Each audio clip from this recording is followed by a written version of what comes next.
Welcome to Abuse Exposed, a podcast about the secret of abuse. Each episode, we deliver intriguing Christian and personal experiences on abuse and how to overcome it. The content is not intended to be a substitute for professional mental or medical advice, diagnosis, or treatment. Always seek the advice of your physician or other qualified mental health provider with any questions you may have regarding a medical or mental condition. Now, here's your host, live from Texas, ISpeakMotivate. Hello. This is ISpeakMotivate, and I just want to thank you guys so much for coming to episode 29 today. Very, very excited. Thank you guys for helping us to reach 794 listens. We started this podcast on March 3rd of this year, so we're very excited that you guys are assisting with sharing and reacting and commenting to the podcast. It means everything to us. So we're just going to get into reversing negative self-talk and just basically going into what negative self-talk is, because it's something that we struggle with during and after abuse. Again, we have to reprogram and things like that from that negative thinking, because it makes us crazy and it makes us feel like we're nobody, that we're not enough. So we have to get over that. Yes, we have to get over that. And today, our source is going to be verywellmind.com. That's our educational resource that we're using for today. And so we're going to read snippets of the article, and let's just get into what negative self-talk is. Now, negative self-talk is something that most of us experience from time to time and comes in many forms. It also creates significant stress, not only to us, but to those around us if we're not careful. Here's what you need to know about negative self-talk and its effects on your body, your mind, your life, and your loved ones. Now, what is negative self-talk? Negative self-talk can take many forms. It can sound grounded. I'm not good at this, so I should avoid attempting it for my own personal safety, for example. Or it can sound downright mean.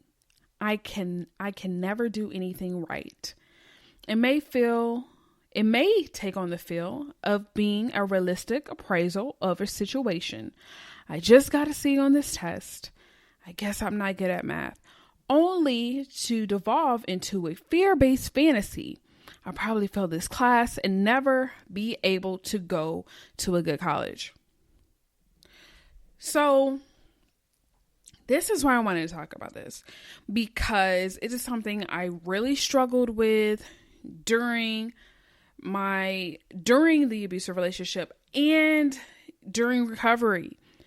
I have it every once in a while now, but not as frequent. When I told you it was horrible, it was like every second on the second. Like, I was depressed because of it. And just like they were saying, like, I got a C on this test. I guess I'm not good at math. During this process, since we've been in an abusive relationship, we make broad generalizations of, because this happened, we are a failure. Totally. Not that the information wasn't given to us in a way that we understood. Not that the professor gave us the information that was going to be on the test. It's just all on us. Or we just didn't study in a way in which, we needed to for this particular subject. Maybe in one subject, you're auditory learner, but another subject, you're visual. And it's okay. And it's just about finding your flow. So just like in this example, I just got a C on this test. I guess I'm not good at math. And then we go deeper into it saying, I'll probably fail this test and never be able to go to a good college. And that was me. Okay. I went to extremes. So this is what happened. Okay. I want to tell you the used to be ISpeakMotivate and how it was. So this is what would happen. I would freak out about going to work. Okay. Because I'm like, oh my gosh, what if they see this missing layer on my hair, this single hair on my hair that won't go down? They're going to talk about me horribly, and I'm going to be bullied. And then nobody will want to talk to me.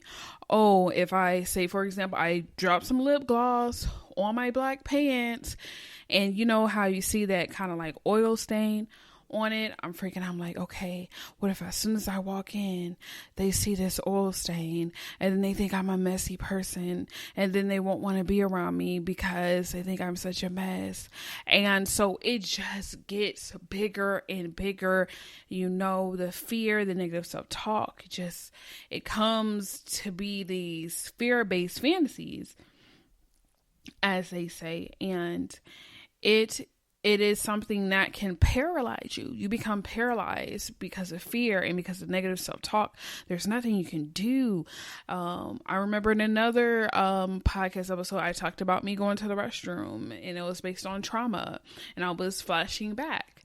And so a lot of times we have to, make ourselves present and pause and look at the reality of things.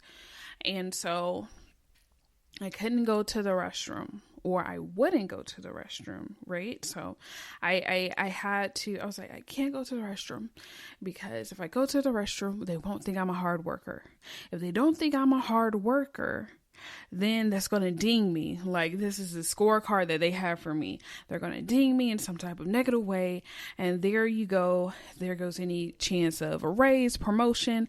And most of all, they'll definitely fire me if I go to the restroom. So it goes from something so small, like, girl, just go to the restroom. Like, it's not that serious, to I'm going to get fired. Or if I make a mistake, and I'm freaking out. I'm like, okay, so I make this mistake. So if I didn't put gas in the car and I don't get to the gas station on time, the one on 21st Street, if I don't get there in 6 minutes, then the car is gonna get out of gas. Then I'm gonna be stuck on the side of the road. I don't have AAA.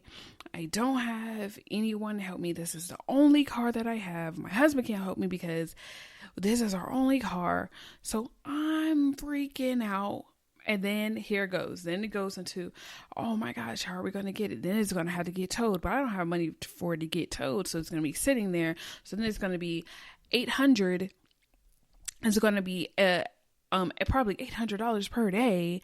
And then after that, because I don't have my car, then I won't be able to go to work. So it goes from just a negative self-talk of I'm a failure because I didn't put gas in the car, to my car, I already put my car in the tow truck lot and I already had myself being fired from my job.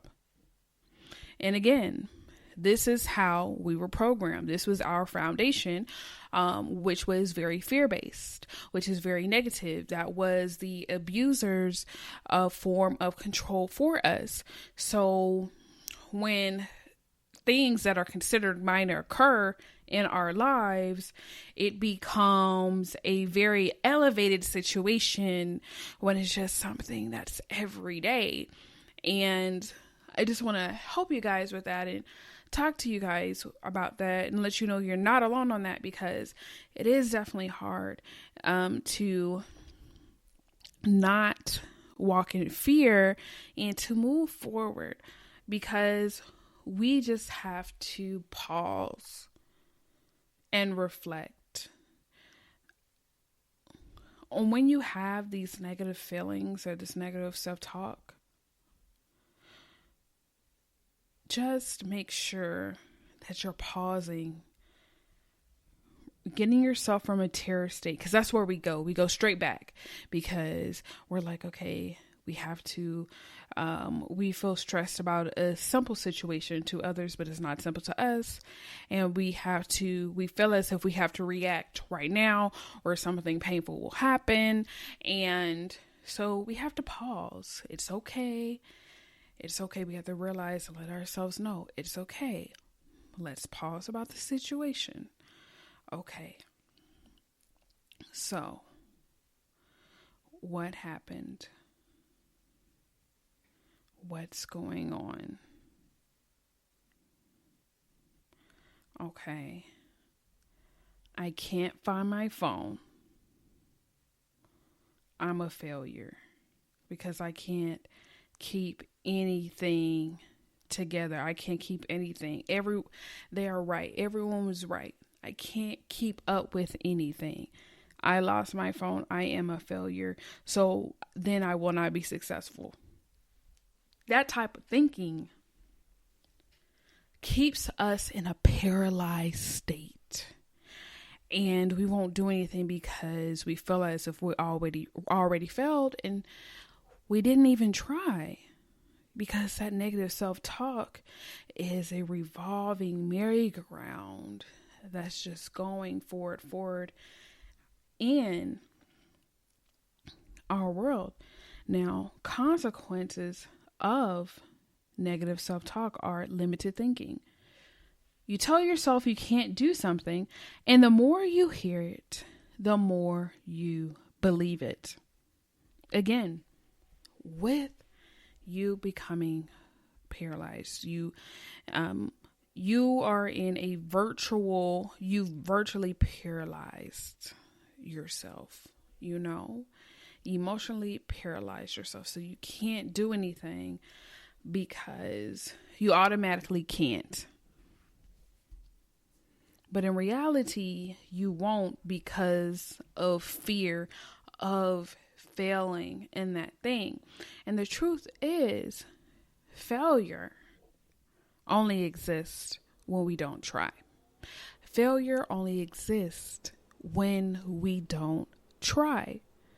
Now, if something doesn't happen the way we thought it would, or we made a mistake along the way, that is a lesson learned, and we can apply it to the next time we try. But we should not give up, because giving up is still, even though we're out of that abusive relationship, we're still having that, the abuser's still having that control over our thinking, even though we're away.